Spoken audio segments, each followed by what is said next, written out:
Et voilà, bon matin. Joyeux Noël. Euh, Aujourd'hui, je voulais vous parler du chakra du cœur. C'est ce qui a eu le plus de votes et en même temps, c'est le sujet parfait pour le temps des fêtes. Donc, juste vérifier ma connexion Instagram. Et oui, OK, ça fonctionne sur les deux plateformes. Donc, comme je disais, bon matin, joyeux Noël. Aujourd'hui, ce qui a eu le plus de votes, c'est le chakra du cœur. Parce qu'on est dans le temps des fêtes, on a envie d'être généreux, on a envie de connecter avec tout le monde. Donc, je trouvais que c'est un super beau sujet aujourd'hui à aborder avec vous. Mais avant, on va passer en revue les énergies astrologiques de la semaine. Donc, demain, on a la pleine lune en cancer et vous avez peut-être déjà commencé à le sentir, mais une pleine lune en cancer, c'est toujours hyper émotif. La lune, elle est dans son signe. La lune représente nos émotions, représente tout ce qui est famille, féminité, imagination. Donc là, on est très, très, très dans ça et à fleur de peau. On va être vraiment très émotif, très hypersensible, très, très intuitif. Grand besoin de sécurité avec cette lune-là. Donc là, c'est le temps de se retrouver entre amis, de discuter, donc de ne pas se mettre à douter d'à peu près tout. Là. Là, on veut juste s'amuser, on veut juste festoyer, on veut connecter avec les autres. On a un besoin d'amour aussi qui va être très présent. De l'insomnie, moi, pour ma part, oui, je tourne beaucoup, je me réveille souvent, donc c'est souvent cette lune-là qui nous apporte ça. C'est un très bon temps pour pratiquer les arts divinatoires. Si vous avez envie de vous tirer au tarot, de jouer avec vos cartes oracles, de vous amuser, faites-le. C'est le temps des fêtes, donc partagez ça avec d'autres. Et une belle façon de connecter à cette énergie lunaire-là, c'est de prendre un bain de sel. Donc, sel d'Epsom, moi, je vais sûrement en prendre un aujourd'hui. C'est super bon aussi pour les muscles et le corps. Donc, c'est une belle façon de reconnecter à cette énergie-là et de lui laisser l'espace parce que souvent, on est pris dans notre quotidien, on est à la course partout, donc on ne connecte pas avec ces énergies-là. Et en étant déconnecté, bien, on tombe souvent dans le côté moins le fun de l'énergie. Donc, un bon bain de sel ou de boire beaucoup d'eau, d'honorer cet élément de l'eau-là aujourd'hui, ça va être quand même très important aujourd'hui, demain, après-demain, dans les quelques jours, puisque la Lune est exactement à 19h33 le 26 décembre, heure du Québec. Donc, donnez-vous de l'espace. Prenez le temps de dire aux gens qui vous entourent que vous les aimez, de passer du temps avec eux. C'est vraiment ce qui va vous aider à passer cette lune. Et le 26 décembre, toujours à 22h09, l'astéroïde Chiron redevient direct. Chiron, c'est le guérisseur blessé. Il est en bélier depuis 2018 et il est en rétrograde depuis juillet 2023. En bélier, c'est vraiment de guérir notre identité, de reprendre notre voix, de lutter pour qui est-ce qu'on est, puis de se tenir debout pour ce en quoi on croit. Donc, on a... Allô, Steph?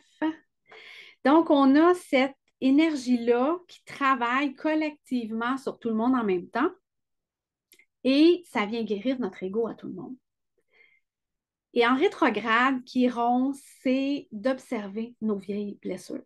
On porte tous des blessures à l'intérieur de nous qui ont été mal guéries ou guéries de la mauvaise façon. On a tendance à trouver des quick fixes pour à peu près n'importe quoi et de vraiment parfois juste patcher les trous sans regarder en profondeur, sans aller trouver la racine. Et là, c'est ce que cette rétrograde-là nous amène à faire.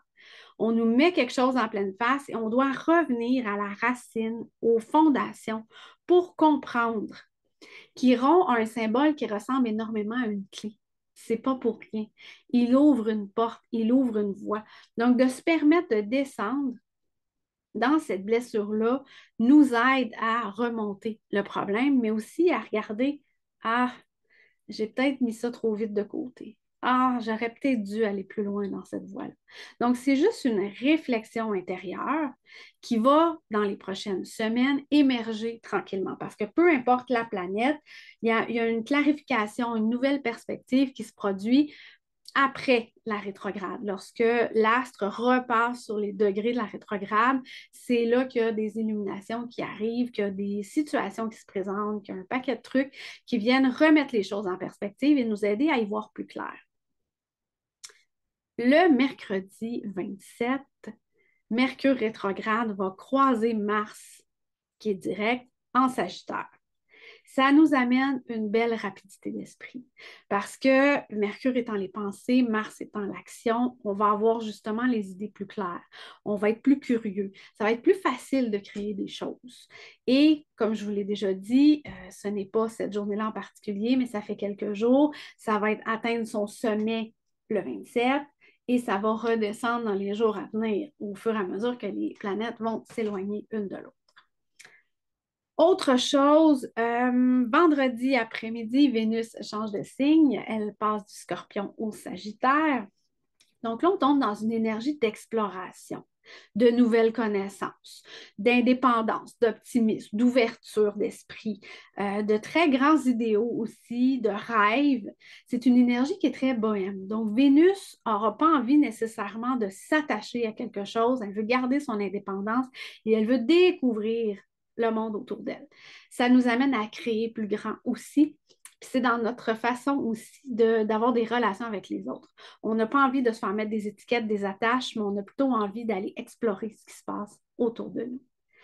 Donc, ça fait le tour un peu astrologiquement pour la semaine, les énergies qui vont être présentes, qui vont venir nous amener un peu de clarté. Et j'ai oublié quelque chose, je suis sûre. Ah, c'est ça. Samedi, Jupiter redevient direct. Je savais que j'oubliais quelque chose. La planète Jupiter, qui est la planète de l'expansion, qui est la planète des possibilités, la planète de l'inspiration, qui est une super belle énergie, qui peut nous amener parfois dans l'excès, par exemple, est en rétrograde depuis le 5 septembre et tombe direct le 30 décembre. Qu'est-ce que ça fait? C'est que ça va nous amener, encore une fois, plus de clarté. Parce que durant la rétrograde, la maison dans laquelle Jupiter était en rétrograde, on a eu une espèce de perte de pouvoir personnel. Un endroit où on a eu l'impression que, whoop, les possibilités venaient de s'enlever, qu'on venait de perdre pied sur quelque chose. On a eu un besoin de recul aussi. Peut-être des projets, des idées, des choses qu'on avait envie de développer, puis là, ouf, on n'était plus sûr. Donc, cette pause-là a été nécessaire pour se connecter à notre vérité intérieure, à nous, et pas celle de la société. Parce que souvent, on est influencé par ce discours autour de nous-là et ça vient teinter nos réflexions, alors qu'en fait, ce n'est pas une énergie qui vibrait avec nous au départ. Donc, ce recul-là intérieur nous a amené à une reconnexion et après la rétrograde, dans les prochaines semaines, encore une fois, clarté qui va se présenter. Vous allez voir des nouvelles choses et vous allez avoir reconnecté avec ce qui est votre essence. Donc, ça va être plus facile d'aller taper dans l'énergie qui est à la même fréquence que vous à ce moment-là. Donc là, c'est vrai, on a fait le tour des énergies astro de la semaine. Et aujourd'hui, j'avais envie de vous parler du chakra du cœur parce que c'est le temps des fêtes. On dit à tout le monde, soyez généreux, connectez avec les autres, ouvrez votre cœur très, très grand. Et c'est quoi, en fait, le chakra du cœur? C'est un chakra qui est très important. Il est au centre du corps. On en a 7 sur le corps principal. Les 3 du bas sont vraiment reliés à notre corps physique et à la manifestation des choses parce qu'on tombe dans le matériel, en fait. Le cœur, lui, nous amène vraiment dans le centre du corps et dans transcender l'ego. Vraiment aller au-delà de ce qu'on est comme personne, de nous rapprocher de quelque chose d'encore plus grand, parce que tout ce qui est en bas est relié à notre personne. Le cœur est la porte d'ouverture vers le monde. Et tout ce qui est en haut nous connecte à l'invisible, au monde des rêves et nous libère de certaines choses qu'on porte. Donc, c'est le point central du système des chakras. Le cœur fait référence au centre des choses et à leur essence et aussi à leur vérité profonde.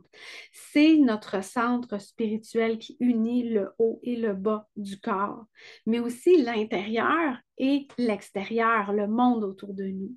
Sa fonction principale, c'est d'intégrer et d'équilibrer les aspects de notre être. C'est aussi le centre de l'amour, là, quand même, on va se le dire. Le deuxième chakra est aussi en lien avec l'amour, mais c'est plus un amour qui est passionné et sexuel, qui est orienté vers un objet.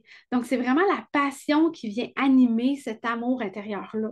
Alors que le quatrième chakra, l'amour, il n'est pas stimulé par l'extérieur, mais il vient vraiment de l'intérieur de nous. C'est un état d'être qui irradie autour vers l'extérieur. Il y a une connexion très empathique, une présence divine. C'est un état d'être qui nous permet de transcender nos besoins puis fait monter un sentiment profond de paix intérieure, d'acceptation de qui on est, d'harmonie. Donc, cet amour-là qui vient du cœur est vraiment durable, éternel et très, très constant. Dans le sanskrit, on le nomme anahata. Ça signifie son qui est produit sans que deux objets s'entrechoquent. Parce que j'ai lu quelque part qu'en fait, le cœur est le rythme de notre vie. Il est le son continuel de notre essence. Et lorsque le chakra du cœur est libéré des blessures, c'est là que son ouverture est pure et radieuse. Bien entendu, il faut pour ça être parfaitement aligné, en connexion. Et pour ouvrir ce chakra-là, il faut arriver à transcender l'ego pour connecter directement à notre moi supérieur. Et ça a l'air ultra spirituel, ultra compliqué. Ça se fait. Ça se fait très, très bien. Il faut savoir que tous nos chakras, à la base, lorsqu'on est une âme qui vient sur Terre, on va venir se connecter à nos parents. Tout d'abord à la mère, via tous les chakras. Puis, lors de la naissance, il y a une connexion au père qui se fait. Et on est lié à nos parents, et c'est pas seulement par le cœur que les liens se font, c'est le lien le plus fort, mais tous les chakras sont liés à nos parents. Et s'il y a des blessures dans la famille, bien, c'est là qu'il peut y avoir une inversion de chakras, c'est là qu'il peut y avoir des blocages qui sont amenés et que l'enfant se retrouve à perpétuer ce qui se passe dans sa lignée. Donc, oui, il faut transcender l'ego. Oui, il faut s'abandonner à notre moi supérieur, mais il y a un travail d'ensemble à faire. Ce que je vous dis là, c'est vraiment une ouverture, un petit début, une introduction, parce qu'on peut faire un cours complet sur les chakras de 2, 3 heures très facilement avec des pratiques parce que c'est hyper complexe à comprendre pour notre cerveau, toute cette dimension éthérique-là. Donc, donnez-vous vraiment le temps, puis au pire, réécoutez-les, ce que je vous fais, puis venez dans le groupe Origine Cosmique. Je vais faire une pratique cette semaine pour aller en cohérence avec notre cœur et pour s'amuser à l'ouvrir, justement. Comment je me sens quand mon cœur est ouvert, comment je me sens quand il est plus restreint, apprendre à reconnaître ces énergies-là à l'intérieur de nous. Donc, l'amour est toujours associé au cœur. C'est vraiment un lien qui nous unit avec notre famille, nos enfants, notre conjoint. Et c'est cette émotion-là qui unifie et qui maintient les relations entre elles. S'il n'y a pas d'amour, on n'ira pas voir quelqu'un pour le fun. Ça nous pousse aussi à nous dépasser. On veut aider les gens autour de nous. On veut faire plaisir. Donc, on va aller encore plus loin dans cette connexion-là. Il faut faire attention à ne pas tomber dans les pièges de l'ego, hein. Un attachement exagéré, ça vient réduire ce flux d'amour-là. Ça nous amène dans des basses vibrations. C'est là que la jalousie entre en ligne de compte, entre autres. Donc, il faut nourrir l'amour par l'amour. Il faut ouvrir nos horizons et cultiver l'abondance de cette énergie-là. Si on se referme, on diminue notre capacité à recevoir aussi. Donc, c'est un cercle vicieux. Plus le cœur est ouvert, plus l'énergie entre, mais plus elle sort aussi. Et plus le cœur est fermé, moins l'énergie entre et moins la circulation entre les chakras se fait. Donc, l'équilibre est vraiment la clé là-dedans. Si vous avez peur du rejet, faites attention parce que ça nous amène à une déconnexion. On devient séparé des choses. On se rejette nous-mêmes par peur que les autres le fassent. Donc, on se retrouve isolé involontairement. Et c'est un système de protection à ce moment-là qui entre en ligne de compte et qui équilibre l'entrée et la sortie. Donc, comme je vous disais, quand c'est très, très ouvert, l'énergie entre et sort beaucoup. Mais quand c'est fermé, c'est là qu'il y a un blocage avec le monde extérieur. Mais il y a aussi un blocage, une coupure dans nos chakras et notre corps et notre esprit deviennent prisonniers. Donc, c'est vraiment à faire très attention quand vous faites ça. Pour aimer, on a besoin d'énergie. Et pour ça, il faut amener tous les chakras à fonctionner ensemble. Donc, c'est d'amener une ouverture de soi complète.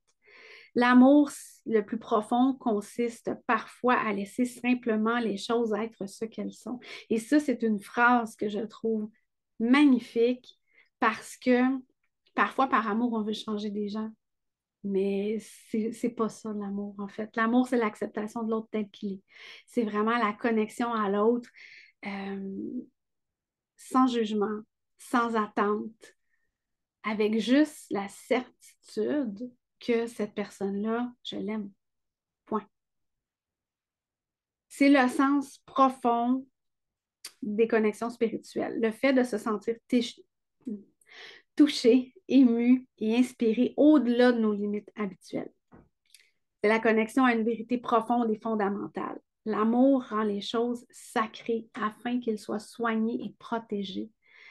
Quand on perd le sentiment de connexion, on ne fait plus attention à ceux qui nous entourent, hein, et à ce qui nous nourrit non plus. Donc, la terre, l'environnement sont également liés à ça.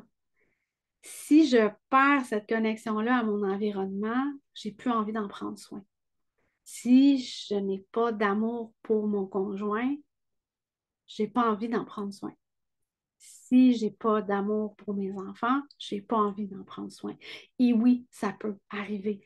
Je le dis en toute, avec énormément de douceur et de compassion, mais oui, ça peut arriver qu'on est au bout du rouleau, qu'on est fatigué, qu'on se déconnecte involontairement et qu'on n'a pas envie de. Et dans ce temps-là, il faut juste s'accueillir soi-même. Parce que oui, ça arrive des moments où on est épuisé, où on est fatigué, où on est dans une faiblesse. Et je pense que d'être juste dans l'écoute de soi et dans l'observation et de dire, OK, là, j'ai un problème. Je me sens plus connectée. Il y a quelque chose qui ne marche pas. Aller chercher de l'aide. Parce que ce n'est pas un état qui devrait perdurer dans le temps. Parce que si vous êtes déconnecté de ce qui vous entoure, ça va être difficile après de fonctionner avec le reste. La déconnexion du cœur amène un dépérissement de l'être. Si j'ai plus cette connexion, cette envie, cet amour de l'autre et de la vie, je n'ai plus l'essence, l'énergie qui me fait avancer. Donc, c'est là que c'est important de se réveiller avant d'en arriver dans une trop grande déconnexion. Parce que le chakra du cœur, c'est vraiment le centre de tous vos chakras. C'est ce qui relie à tout, tout, tout. Et on parlait des champs d'énergie la semaine passée. Le champ électromagnétique du cœur peut aller jusqu'à 5 mètres, a été mesuré jusqu'à 5 mètres autour de nous.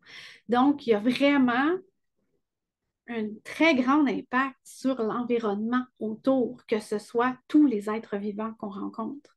Si j'ai un cœur ouvert, aligné, rempli, ben, je reflète sur mon environnement.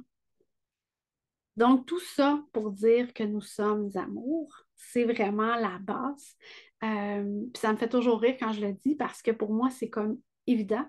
Et il y a des gens avec qui j'ai des discussions dernièrement qui font ben oui, c'est ça, c'est juste ça. Oui, oui, c'est vraiment juste ça. C'est l'amour qui tient tout ensemble. C'est sa force vitale, c'est notre force vitale, l'amour. C'est l'expression, la manifestation, c'est l'instrument de l'être. Et grâce à ça, c'est par là qu'on grandit, c'est par là qu'on transcende les choses et qu'on s'abandonne à grandir encore plus profondément. Ça demande de la force parce que oui, on va être détruit, puis oui, il va falloir se reconstruire plusieurs fois, en fait. Et c'est ça la roue de la vie. Et le cœur en est le centre. Donc, en se permettant d'aller dans cette voie-là, c'est là qu'on va arriver à guérir, à atteindre l'équilibre et à unifier complètement notre être. Donc, j'espère que je ne vous ai pas perdu encore une fois. Vraiment, je vous souhaite une super belle journée en ce 25 décembre, pas de neige, malheureusement, mais je pense qu'il y a moyen de fêter et de se connecter entre nous autrement, avec ou sans neige, même si au Québec, ce n'est pas habituel. Donc, je vous souhaite une merveilleuse journée et à la semaine prochaine.